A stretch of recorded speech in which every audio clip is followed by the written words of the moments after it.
diferença entre público-alvo e persona e como que essa resposta pode te ajudar na hora de planejar o seu conteúdo para a internet e principalmente nas suas campanhas de tráfego pago nas redes sociais. Eu sou Guilherme Jorge e este é o Marketing de Bandeja, o canal sobre marketing para donos de bares e restaurantes. Portanto, se você gosta desse tema, já vai logo se inscrevendo e ativando o sininho para sempre receber notificação quando vídeo novo sair por aqui. Por que você deve fazer a persona ao invés do público-alvo? Primeiro, que o público-alvo é um público mais generalista, com dados demográficos. Então, basicamente, são aquelas informações que você consegue encontrar no Analytics do seu Instagram, por exemplo, que você vai saber lá se você tem um público maior feminino, qual é a faixa de idade do pessoal, qual é a cidade em que eles moram, qual é o percentual que o seu perfil tem de cada cidade, enfim. São dados, são números frios. A persona por si só são dados mais quentes, ou seja, imagina que é o seu público-alvo e você acresce a esse público-alvo emoções, comportamentos. E por que isso é importante?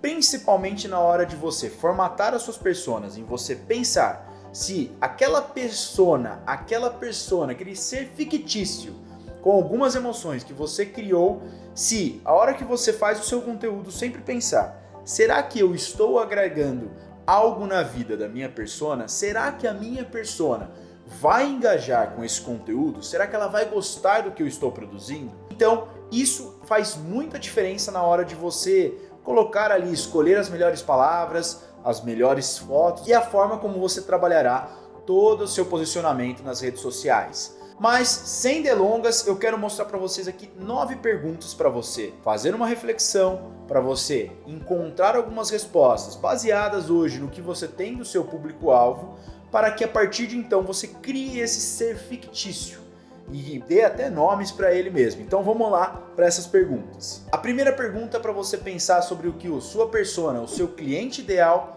pensa a respeito do trabalho dele, por exemplo. Uma outra pergunta derivada dessa é como é a rotina semanal dele, qual é o dia a dia que ele tem no trabalho, qual é o horário de entrada, horário de saída, o que ele faz aos finais de semana, quais são os hobbies. E faz sentido junto com a terceira pergunta, quais são seus maiores sonhos? E aí você pode colocar os sonhos de curto prazo, sonhos de longo prazo, você está idealizando, você está colocando um ideal sobre a sua persona. Um outro ponto é você pensar qual o momento de vida em que ele se encontra agora. Será que ele é casado? Será que ele tem algum filho? Ele tem cachorro? Ele namora? Ele não namora? Ele é divorciado? Qual é o estilo que ele tem? Tudo isso que a gente está formatando, você já vai começando a identificar que através dessas respostas você consegue ter o quê?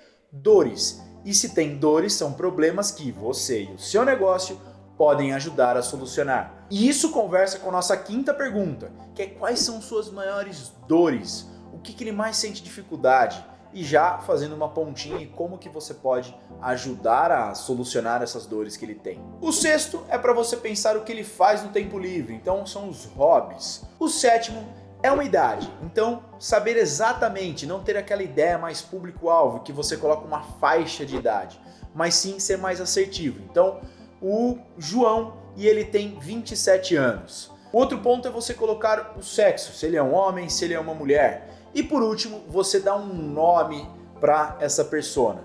E com isso, o que você deve fazer? Constrói a sua persona e como você pode ver aqui nesse exemplo que eu estou te passando, que ficou meio longo até, mas é como você poderia trabalhar e sempre pensar que está cheio de características, cheio de comportamentos que uma pessoa possa ter. Então, onde ele mora, se ele é casado, não é, onde ele trabalha, qual é o comportamento dele em relação a bares, restaurantes, isso você pode identificar e, a partir de então, começar a construir a sua estratégia pensando se o Jonas, por exemplo, ele vai ficar feliz com as suas postagens ou com as suas campanhas, em como você vai fazer isso. E uma outra sacada, uma outra importância que você tem em construir um cliente ideal é principalmente na hora de você impulsionar as suas campanhas, os seus posts, de você fazer uma gestão ativa de tráfego pago. Por quê? Porque com essas informações, com esses sentimentos, você consegue saber mais e encontrar pessoas que, por exemplo, tenham características próximas à sua persona.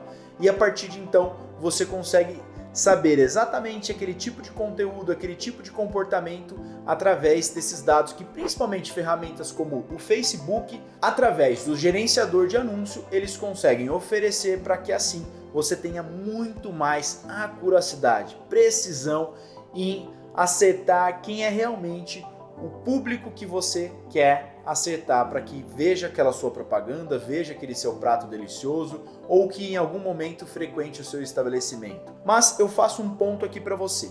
Sempre que você fizer as suas personas, não tem nenhum problema você criar 10 personas, 20 personas. Mas pense uma coisa só. Se você for criar muitas personas, toda vez que você vier a fazer uma campanha, alguma estratégia de tráfego pago, lembre-se que cada persona significa um público que você vai ter que gerenciar nas suas campanhas. Ou seja, se você faz 20 personas, você vai ter que ter dinheiro, grana e verba suficiente para fazer uma campanha para toda essa quantidade de pessoas. Por exemplo, uma persona que você tem é uma persona com um aspecto solteiro, uma segunda persona é de meia idade, que já é casada e tem filhos que moram junto, e uma terceira persona já é uma persona de mais idade e que os filhos não moram junto. Cada uma dessas personas tem comportamentos de consumo diferentes, e se você consegue construir essas personas diferentes a hora que você criar tanto os seus criativos, tanto as suas fotos, as suas legendas para o seu tráfego orgânico, né, para as suas postagens naturais do dia a dia, tanto para a hora que você colocar isso num tráfego pago, você vai conseguir usufruir ao máximo possível de comportamentos semelhantes de outras pessoas parecidos com esse. Eu espero que você tenha gostado e tenha ficado claro para você por que é interessante e por que é ideal você ter esse conceito de persona, esse conceito de cliente ideal dentro do seu negócio, dentro do seu planejamento de marketing digital. Se você gostou desse vídeo, não esquece do seu joinha e de comentar aqui se você já tem a sua persona, já tem o seu cliente ideal desenhado e como você trabalha ele dentro da sua empresa. Eu espero você no próximo vídeo aqui do Marketing de Bandeja.